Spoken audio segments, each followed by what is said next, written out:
നമസ്കാരം. മനുഷ്യനാണ്, തെറ്റുകൾ സംഭവിക്കാം. തെറ്റ് തിരുത്തി ജീവിക്കുക എന്ന് പറയുന്നത് വലിയൊരു കാര്യമാണ്. എന്നാൽ ചില ആൾക്കാർ അതൊരിക്കൽ പോലും അവർക്ക് സാഹചര്യം ഉണ്ടെങ്കിൽ പോലും അവർ തെറ്റ് തിരുത്തി ജീവിക്കത്തില്ല. കഴിഞ്ഞ ദിവസം എന്നോടൊരു വ്യക്തി അവരുടെ ജീവിതത്തിൽ സംഭവിച്ചൊരു സംഭവം പറഞ്ഞത്. അവർ ഗൾഫിലാണ്. അവർ നാട്ടിലേക്ക് വെക്കേഷന് പോയപ്പം നമുക്കറിയാം പല വീട്ടിലും ചിലപ്പം പേഴ്സണലായിട്ട് വണ്ടിയൊന്നും കാണണമെന്നില്ല. അപ്പം അവർക്കറിയാവുന്ന അവരുടെ അകന്നൊരു ബന്ധു കൂടിയായൊരു വ്യക്തിക്ക് വണ്ടിയുണ്ട്. അപ്പോൾ ആ വ്യക്തിയെ വിളിച്ചുകൊണ്ട് ഇവർ പലയിടത്തായിട്ടൊക്കെ വീടുകളൊക്കെ സന്ദർശിക്കാനും പല കാര്യങ്ങളൊക്കെ പോകാനായിട്ടൊക്കെ തുടങ്ങി.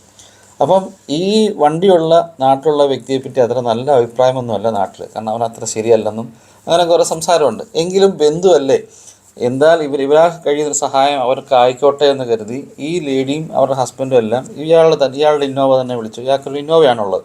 ആ ഇന്നോവ വിളിച്ചുകൊണ്ട് എല്ലായിടത്തെല്ലാം ഇങ്ങനെ പോയി. അങ്ങനെ 2-3 ദിവസം കഴിഞ്ഞപ്പം ഇവർ പൊയ്ക്കൊണ്ടിരിക്കുകയാണ്. അപ്പോൾ ഈ മനുഷ്യൻ എപ്പോഴും ഇവരുടെ കൂടെ ഉണ്ട്.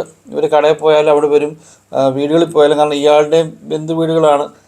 പിന്നെ കടയിൽ ചെല്ലുമ്പോൾ ഇവർക്ക് സഹായത്തിനായിട്ട് ഇയാളും കൂടെയുണ്ട്. അങ്ങനെ ഇവരെ ഒരു ദിവസം കഴിക്കാനായിട്ട് ഒരു റെസ്റ്റോറൻറ്റിൽ കയറി കഴിച്ചുകൊണ്ടിരിക്കുകയും പെട്ടെന്ന് ഇയാളങ്ങ് ഇറങ്ങിപ്പോയി.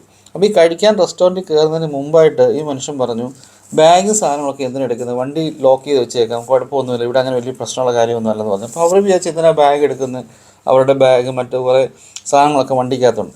അപ്പോൾ അവർക്ക് ആവശ്യമുള്ള മൊബൈൽ മാത്രം എടുത്ത് അവർ റെസ്റ്റോറൻറ്റിൽ കയറി കഴിക്കുമായിരുന്നു. കഴിച്ചു കഴിഞ്ഞ് ഉടൻ തന്നെ ഈ മനുഷ്യൻ എഴുന്നേറ്റ് കൈ കഴുകാനങ്ങ് പോയി. എന്നാൽ സാധാരണ കൈ കഴുകിയിട്ട് തിരിച്ചു വരുമ്പം അവിടെ ഇരിക്കുകയോ അല്ലെങ്കിൽ ഒരു ഐസ്ക്രീം കഴിക്കുകയോ അല്ലെങ്കിൽ എന്തൊരു ജ്യൂസ് കുടിക്കുകയോ ചെയ്യുന്നത് ഒന്നും പറയാതെ, എന്നാൽ ഞാൻ വണ്ടിയിലോട്ട് പോകാമെന്ന് പോലും പറയാതെ ഇയാൾ ഒറ്റ പോക്ക് വണ്ടിയിലോട്ടങ്ങ് പോയി.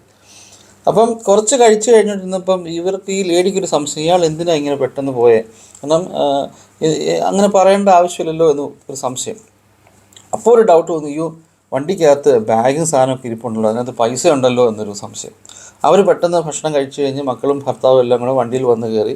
പക്ഷേ അന്നേരം ബാഗിനകത്ത് നോക്കാനൊരു ബുദ്ധിമുട്ട് അവർക്ക്. അവർ നേരെ അടുത്ത വീട്ടിൽ ചെന്ന് കഴിഞ്ഞിട്ട് അവർ നേരെ അവരുടെ വേറെ വീട്ടിൽ ചെന്നിട്ട് അവർ നേരെ ബാത്റൂമിലോട്ട് പോകാമെന്ന് പറഞ്ഞു. ബാത്റൂമിൽ പോയി ബാഗ് തുറന്ന് പൈസ നോക്കിയപ്പം അവർ ആക്ച്വലി നാട്ടിൽ വന്ന് ആവശ്യത്തിനായിട്ട് ഒരാൾക്ക് കൊടുക്കാനായിട്ട്, ഒരാളുടെ നിന്ന് മേടിച്ച ഒരു പൈസ കുറച്ച് തിരിച്ചു കൊടുക്കാനായിട്ട് 50,000 ഒരു കെട്ടും അടുത്തൊരു 50,000 ഒരു ലൂസ് ആയിട്ട് ഉള്ള ഇതാണ്. ഇതിന് കുറച്ച് പൈസ എടുത്താണ്, ആ കെട്ട് പൊട്ടിച്ചാണ്.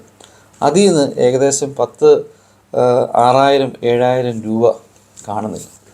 അപ്പം ഇവർക്ക് മനസ്സിലായി, ഈ ആൾ കൈ കഴിച്ചിട്ട് പെട്ടെന്ന് വണ്ടിക്കകത്ത് കയറി ഇവരുടെ ബാഗ് എടുത്ത് തുറന്ന് നോക്കിയപ്പോൾ പൈസ കണ്ടു. ഒരു പിടി ഇനി എടുത്തു. അത് എണ്ണിയൊന്നും എടുത്തൊന്നും ആയിരിക്കത്തില്ല, കിട്ടിയൊരു എമൗണ്ട് എടുത്താൽ.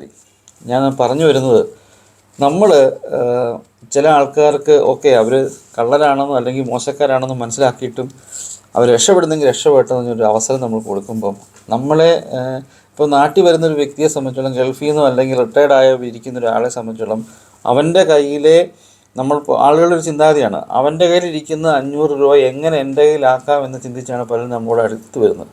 നമ്മളിത് മനസ്സിലാക്കണം. പിന്നെ എന്നോടിത് അവരെ സ്ത്രീ പറഞ്ഞ് എനിക്ക് ഭയങ്കര വിഷമമായി പോയെന്ന് പറഞ്ഞു. ഞാൻ പറഞ്ഞു നല്ല കാര്യം, കാരണം ഇത് നല്ല കാര്യം എന്നേ പറയത്തില്ല. കാരണം ഇത്തരം ആൾക്കാരെയൊക്കെ നമ്മൾ നേരത്തെ മനസ്സിലാക്കി വെക്കുന്നത് നല്ലതാണ്. താമസിച്ച് പോയി കഴിഞ്ഞാൽ നമുക്ക് ഭയങ്കര വിഷമമായി പോകും. അപ്പോൾ നേരത്തെ മനസ്സിലാക്കിയതുകൊണ്ട് ഓക്കെ, നല്ല കാര്യം.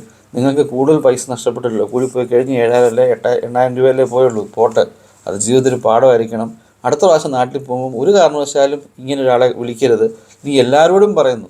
ഇത്രയും നമുക്ക് പലപ്പോഴും നമ്മുടെ ഭാഗത്തെ മിസ്റ്റേക്കാണ്. സാഹചര്യമാണ് മനുഷ്യനെ തെറ്റുകാരനാക്കുന്നത്.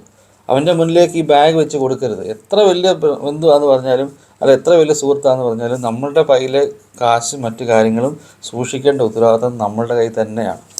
Thank you.